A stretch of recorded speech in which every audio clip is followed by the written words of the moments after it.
Businesses thrive by knowing customer insights because today's insights are tomorrow's facts. At iResearch, we live and breathe insights. And despite searching high and low, we were unable to find a customer insights podcast that answers one of the most important questions in business. Why do customers do what they do? So we launched one. Hi, I'm your host, Darshan Mehta.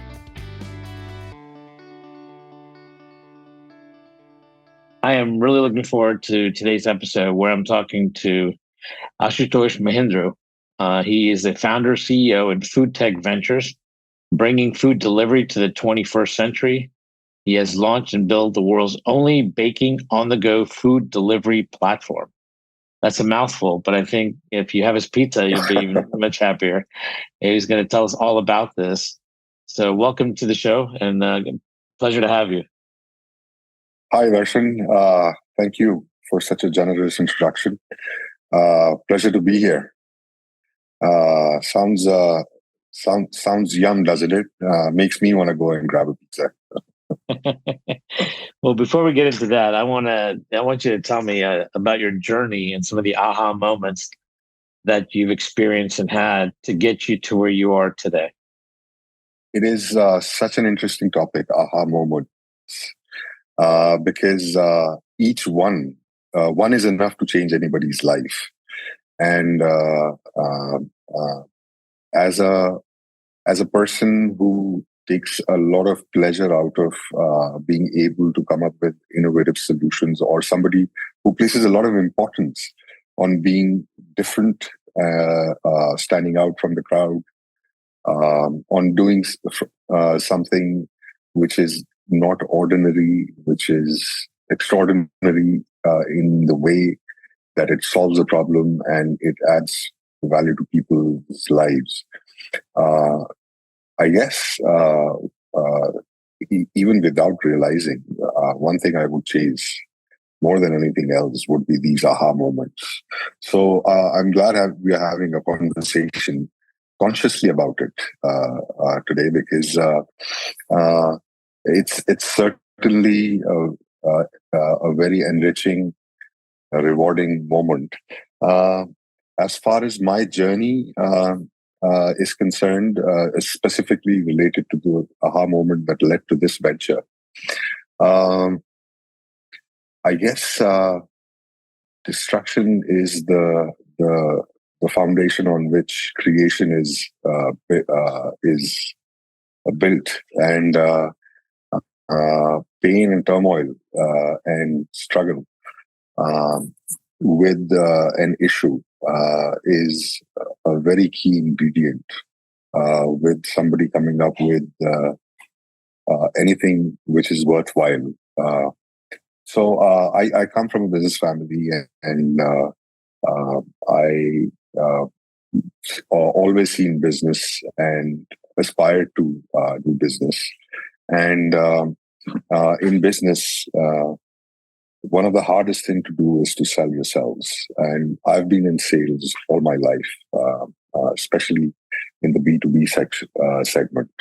And a large part of that was spent in selling commodities, where you can imagine there is very little differentiation whatsoever. And I would just dream about being in a position where I would not have to do any hard sell, and the customer would walk in because my proposition was so compelling and so different. And this has been something that has been on the back of my mind throughout my career. And therefore, I've always looked for ways to differentiate whatever it is that I'm doing, because at the end of the day, that is what will sell a product or a service more than anything else, a differentiation which a consumer values. I was going to go back to something you said a minute ago. Many times opportunities arise during destruction. So tell me a little bit about that, because I think your personal story is quite interesting and compelling, if you don't mind sharing. Yeah, sure. Well, like I was sharing, I come from a business family, and I was born with the proverbial silver spoon in my mouth, and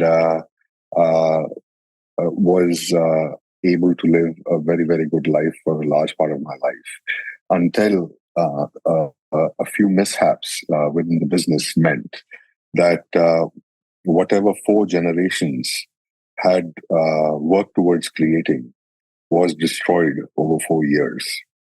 And I found myself in a position where, from being in a position of relative comfort and wealth, I was all of a sudden somebody who had to think of where to find the money for groceries and medicines, even for a small period of time. And obviously, when you go through that turmoil, you also tend to see a lot of hardship of not only the financial but emotional kind and social kind, because it has all sorts of impact on relations with family, with friends, and all sorts of consequences in terms of creditors and lenders.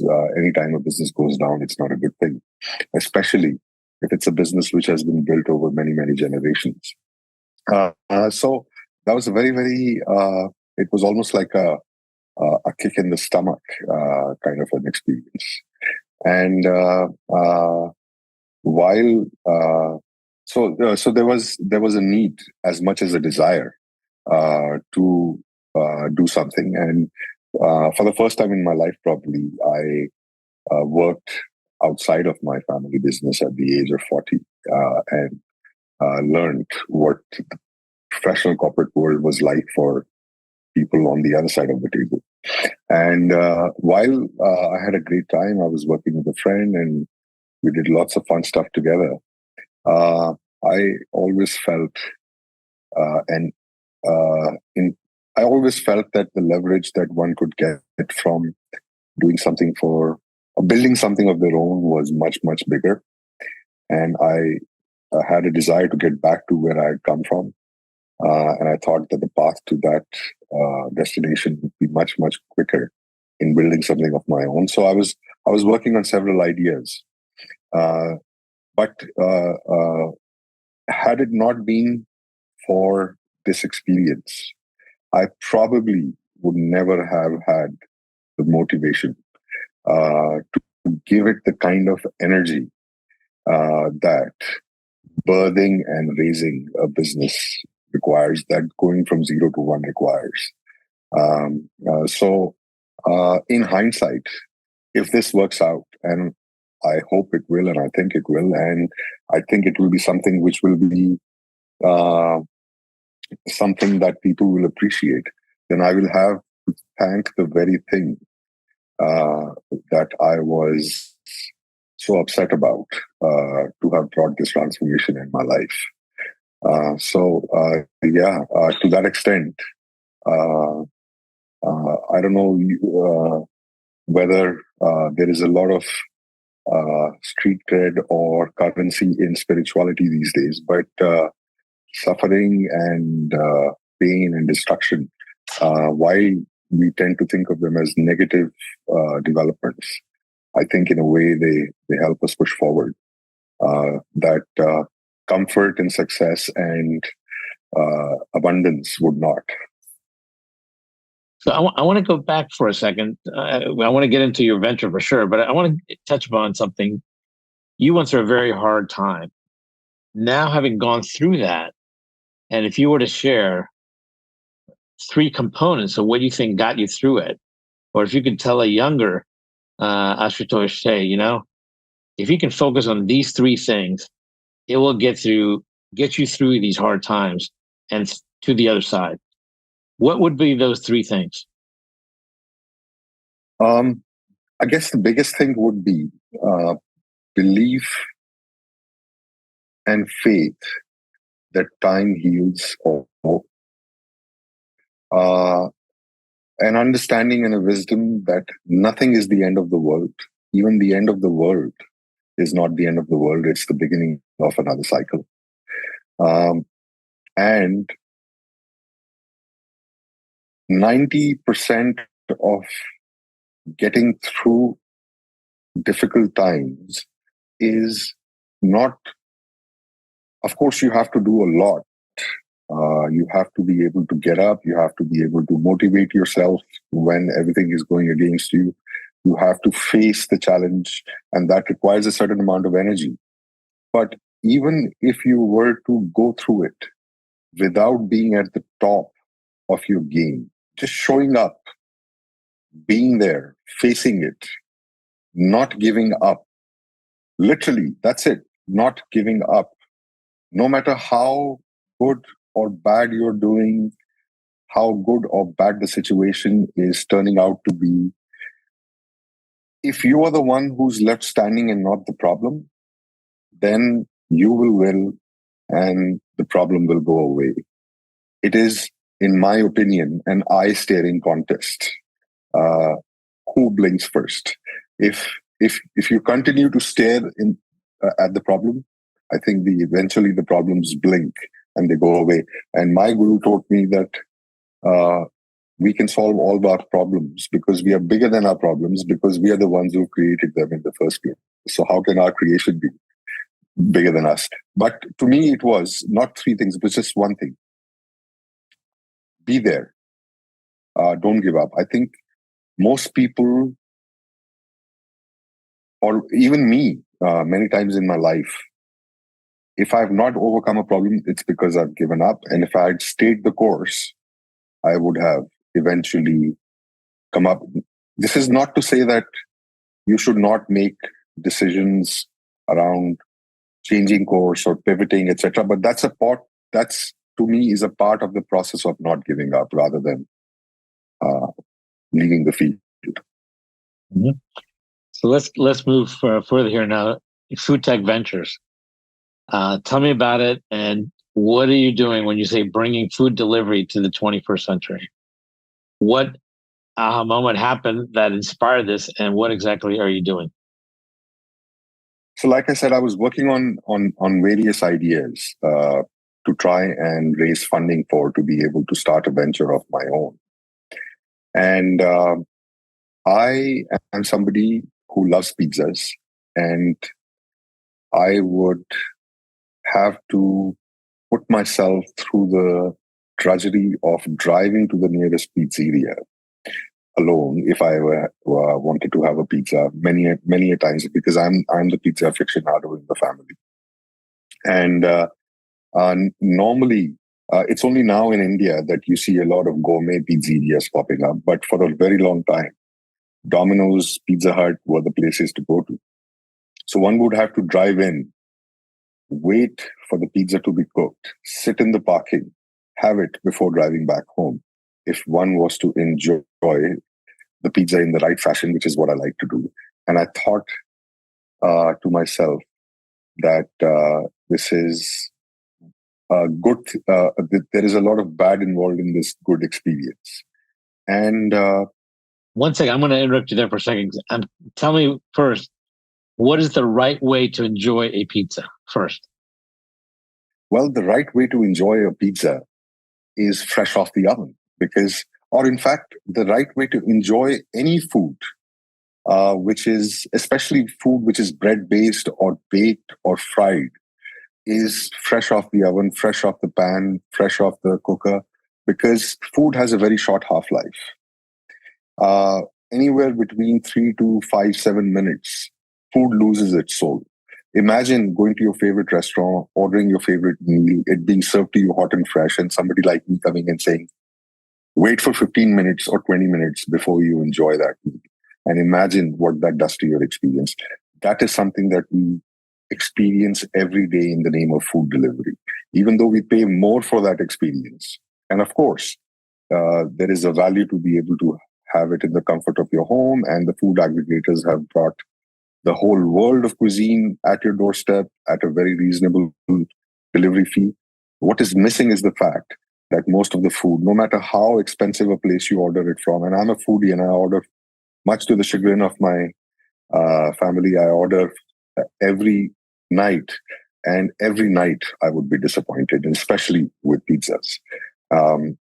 So I would go and eat. And the second problem with pizzas especially is because these foods over the years are delivery heavy, they've been designed now for delivery the commercial pizza delivery operations, where the bread is thicker. There is a lot thicker carpet of cheese, as a result of which you by the time you finish chewing on the sauces and the ingredients and the flavors, the bread is still in your mouth and you're still left chewing on it, which is not supposed to be the case. The original Napolitan pizza is a very, very thin base. It almost dissolves in your mouth, along with the rest of the toppings and ingredients. And that's the way it's supposed to be. So, food has a very short half-life, and 20, 30, 40 minutes is just sacrilege. And even with food being designed for delivery, you have to compromise so much. And even then, it's not such a good experience, because I remember the first person who I convinced to put money in the venture, because I had none of my own, as I said. I took them to a Domino's, and a Pizza Hut and other such popular chains. And we stood there, we ordered a pizza. We had half immediately and half after half an hour. And I did not have to do any further selling. The case was made then and there that if we can pull this off, that if this is economically viable, operationally feasible, scalable, etc., then this is a better way. Certainly from a consumer perspective, this is a better way to have a pizza. So let's get to that better way, because I interrupted you. You're a pizza aficionado. You like it straight out of the oven. So you drive to the Domino's. You're sitting in front of the Domino's waiting for the pizza, and it comes delivered, and you're eating it. And I believe you have an aha moment. And what is that aha moment? It was almost like somebody sitting on one of my shoulders and whispering in my ears. It was so surreal. I don't know what led to it. I have my guesses, but the aha moment was like somebody was talking to me. Some third person was talking to me and saying, instead of baking and then delivering, you should be baking while delivering, in a manner that the food is ready just when it reaches you, so that the oven to table time is exactly the same as it would be in a restaurant. So explain that in more detail, exactly what you mean. You're saying, if you were saying, instead of baking and then delivering, you're actually baking while on the way to deliver it fresh and hot out of the oven.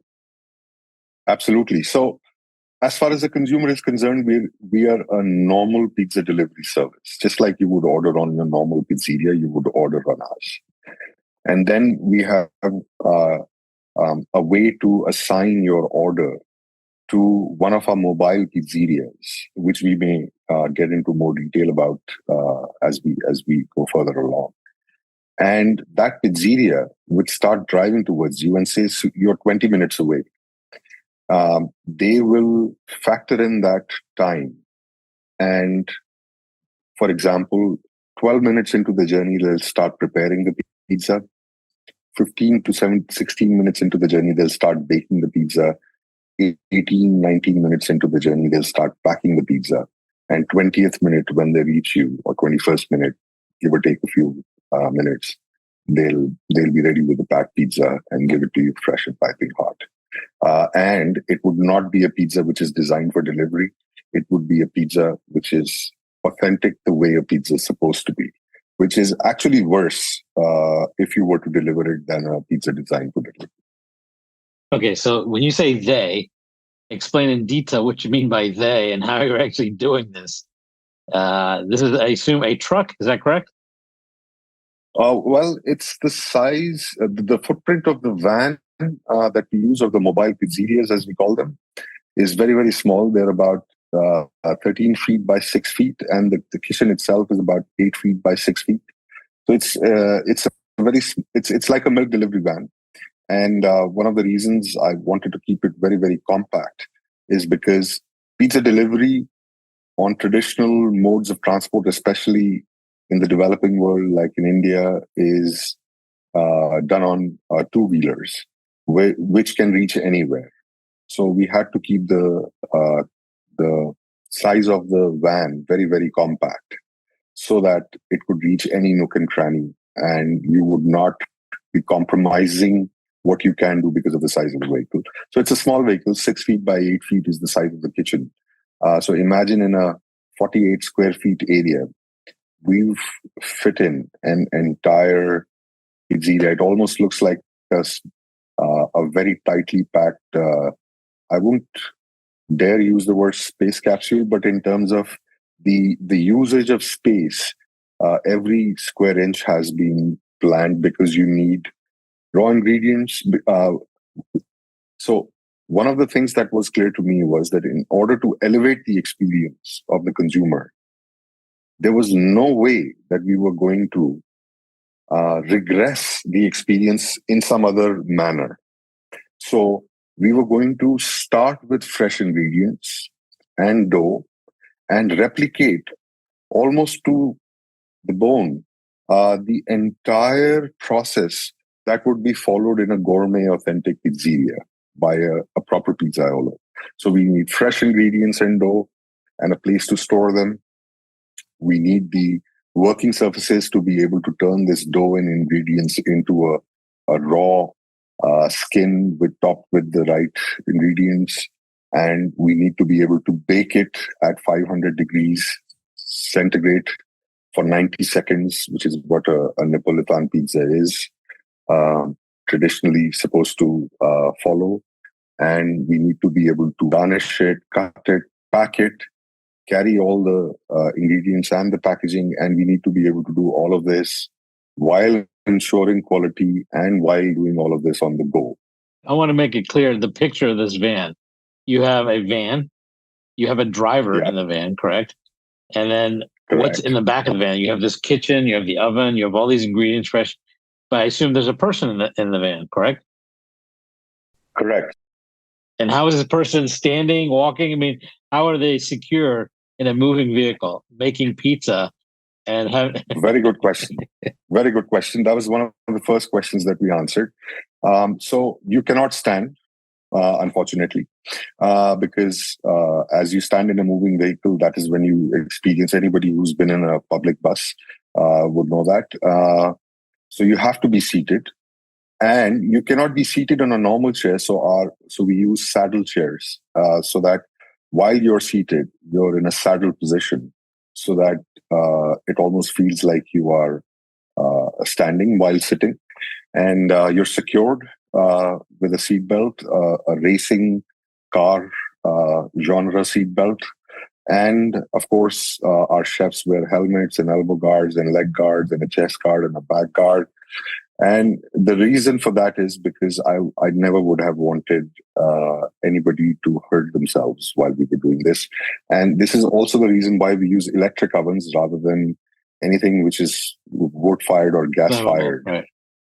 So if I have this vision correctly, this is a person wearing the equivalent of what they wear in American football, sitting on a little chair that would be like riding a bull. Well, actually, that would be a good place to recruit our next chef from. A rodeo. No, more like a biker. And so a lot of the stuff, the safety equipment and gear that we use comes from the biking industry. But for some of the situations we face, I think the American football kit would come in quite handy as well.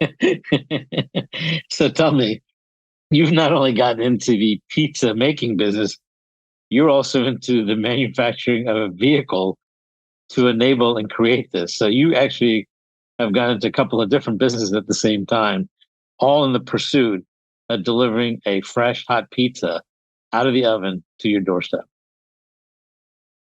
All in the pursuit of delivering an experience which the consumer believes without argument to be the one that they would choose over the competition without too much convincing on their own. Rather, they would act as a brand ambassador or a proponent of that experience to others. And yes, and I guess that's normal for any disruption. I mean, we are doing something very small, which is baking pizzas on the go. But if you think about any industry, the way it got its start, or any disruption, big or small, you have to solve multiple problems, and that is actually part of the fun of it, because I love the fact that one day we are solving this problem and the other day we are solving a completely different problem. One day it's about batteries, the other day it's about. So, for example, um, unlike a restaurant where you have all your chefs under one chef, an executive chef or a CDP or a chef who's running the kitchen, all the commies are reporting to him, and he's able to oversee everybody. We have a single chef in a van, all by himself. So how do you control quality? And the answer to that was that we're going to have CCTV coverage inside the van, where the chef in the control room can see what's going on inside the van. And each pie is photographed from the top and the bottom before it's sent out. And to the extent possible, temperature is taken and recorded so that we know exactly what we're delivering. And we are able to, across a fleet of vans, enforce the quality and the operational procedures and standards. So from automotive engineering to energy systems to kitchen appliances being designed from the scratch. Another interesting challenge that we had to solve was that if you drive on the road and if you are going through a bump, or if you are accelerating hard, or if you are accelerating or decelerating while turning, there are so many forces that get applied to the food inside the oven that it would keep moving left, right, or jumping. And if the pie is at 400, 450 degrees, where the sauce has literally become a soup on which all the ingredients afloat, literally swimming, and you subject it to these kind of motions, then you would end up with this situation. You could end up in, say, 15, 20, 30% of the cases, situations where all the ingredients are on one side and cheese is on one side, etc. So we had to have stabilization platforms for our ovens. So, and many other such interesting challenges. And part of the fun of doing something like this is that you're not you get to dabble in so many different subjects and learn about so many different things. And a part of the reason we've been able to pull this off is because in each one of these subjects, I don't know what else to attribute it to, but divine grace, that I've met so many people who walked in, subject matter experts at the top of the field, would come in, would first smile at us in disbelief and then look at us with sympathy, if not empathy, and help us out with the treasure of knowledge that they were carrying around for very, very little fee, or sometimes no fee at all. Almost taking pity that somebody's trying to do something so silly or foolish. It sounds silly or foolish until it's done, and then it looks obvious, of course. Meeting so many interesting people across different fields, from designers to engineers to, within engineering, automotive engineers, battery and energy system engineers, computer engineers, algorithm writers, etc., that very quickly, and of course, the chefs themselves, who are all of a sudden surprised that they're working with a strange group of people that they've never really interacted with before. I mean, why would a pizzaiolo be talking to an automotive or a battery engineer? Was beyond him when we first started out.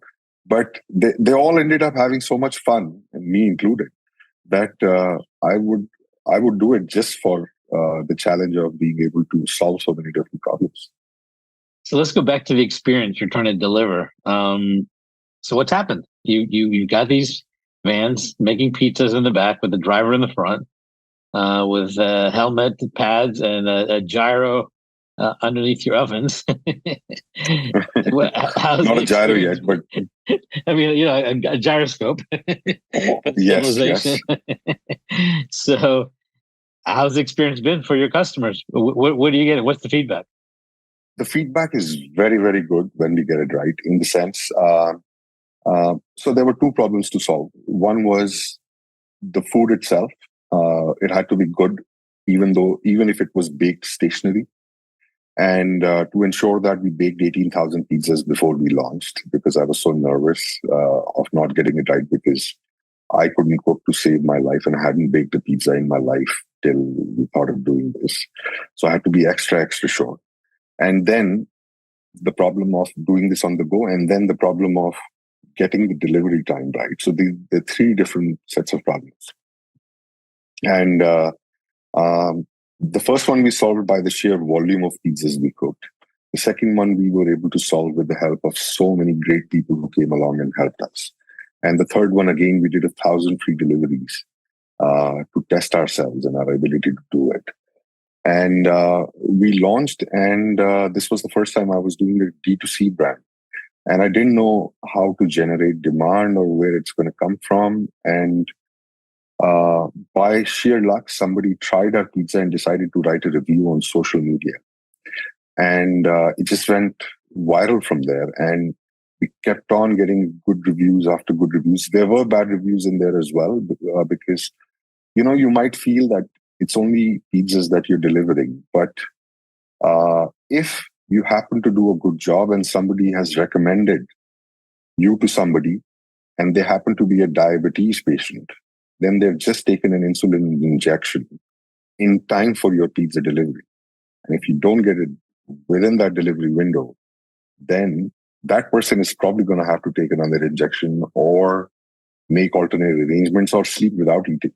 And, or for that matter, for example, if the children are involved and it's a school night and you've been recommended and you are supposed to deliver for dinner, and if you're late by 15, 20 minutes, then the kids are going to go to bed disappointed for not having seen the van. So there have been times, especially early on in our journey, where we were still figuring out the ropes and we goofed up. So it was extremes. We either got 5-star reviews because people, and thankfully 90% of them were 5 stars, but there were times when we goofed up, and because the expectation was set so high by the people who were recommending, it was butchery. It was, I mean, the angst of the consumer was very, very understandable, but at a personal level, something that took a lot of getting used to, because to see somebody so disappointed in you is as bad as somebody elated with your product and service. So throughout this process that you've been doing in the development stuff, are there any standout aha moments that you'd like to share with us that saying, this was a real revelation that I now know? There are two kinds. One, we just fell in our lap. And so there were moments of inspiration. And we were like, wow, we thought of this and it worked and it clicked and it fit in the right place, from the word go.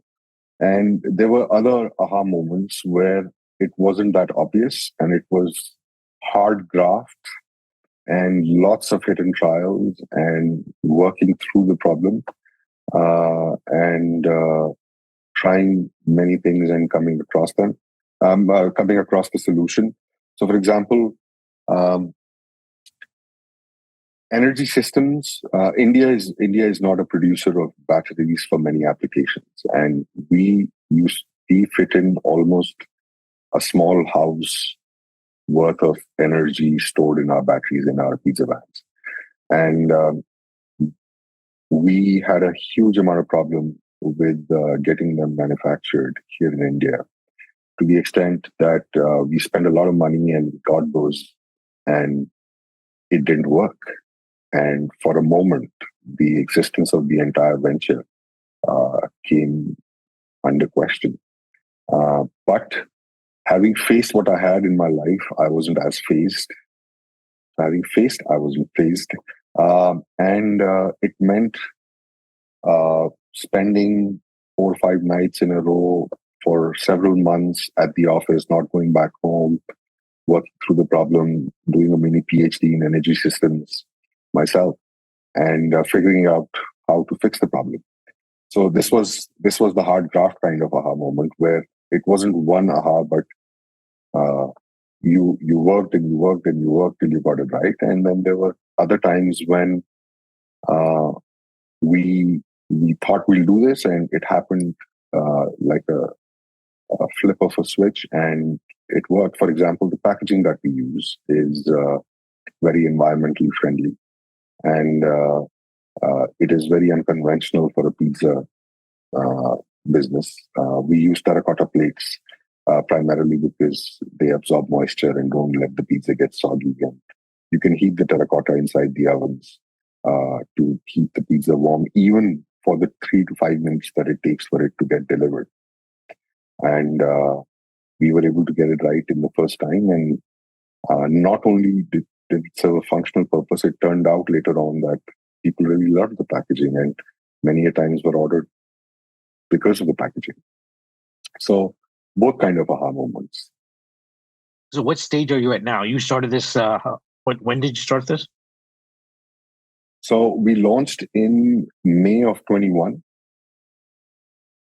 with 2 vans, and we were beyond break even pretty soon in the first 6 months without having spent any money on marketing, purely through word of mouth.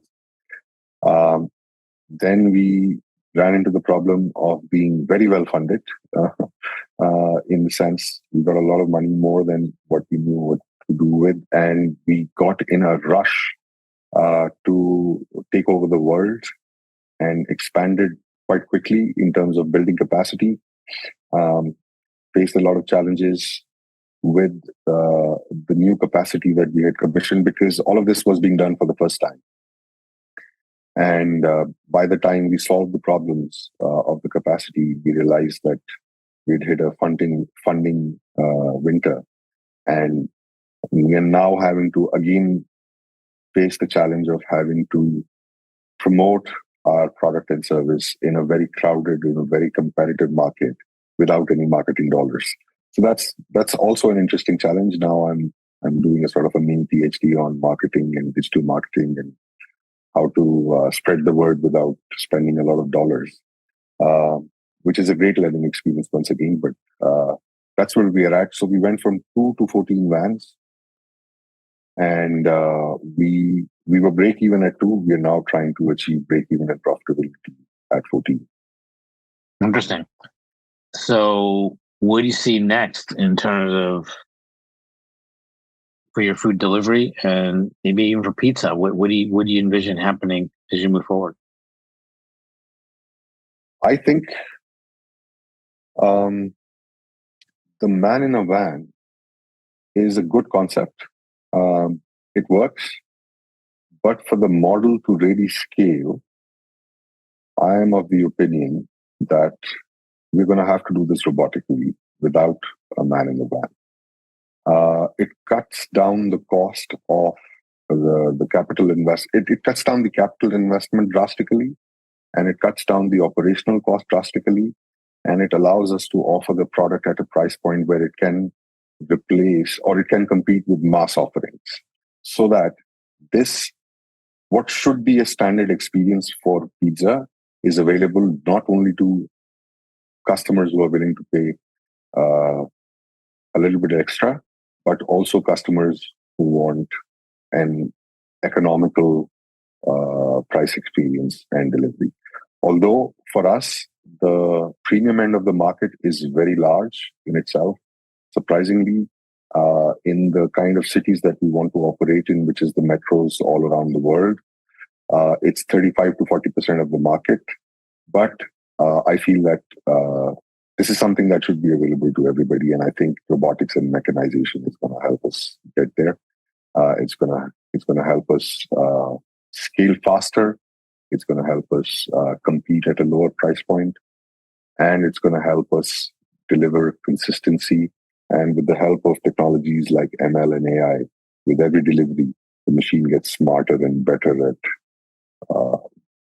because you're able to plug in the feedback and the the cooking process and connect the two and let the software figure it out for itself, or so I think at least. I'm not an expert on any of these fields, but probably why these leaps of imagination. So it sounds like while you're working on your digital PhD of marketing, you're actually also initiated a new PhD in robotics. Well, believe it or not, the day I thought of this idea, one of the first calls was to a very good friend of mine who runs a robotics business. And we hadn't even drawn the back of the envelope business plan. And we struck a deal to exchange equity in the business in exchange for technology. And over the course of the last 1.5 years, we've been working on the culinary process and the robotic process in parallel.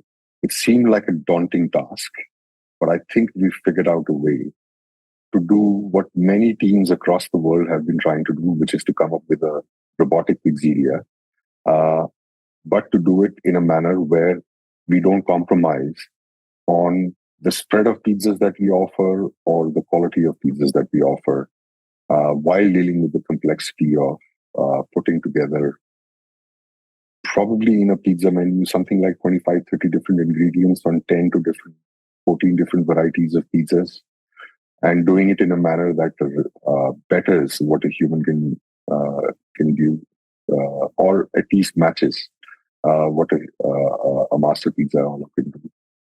So it's not me. In fact, like in most of the journey, I've only been jumping around the room, excited about the idea, and it's a lot of other people with their expertise and insight and training and knowledge who've come in and solved specific problems.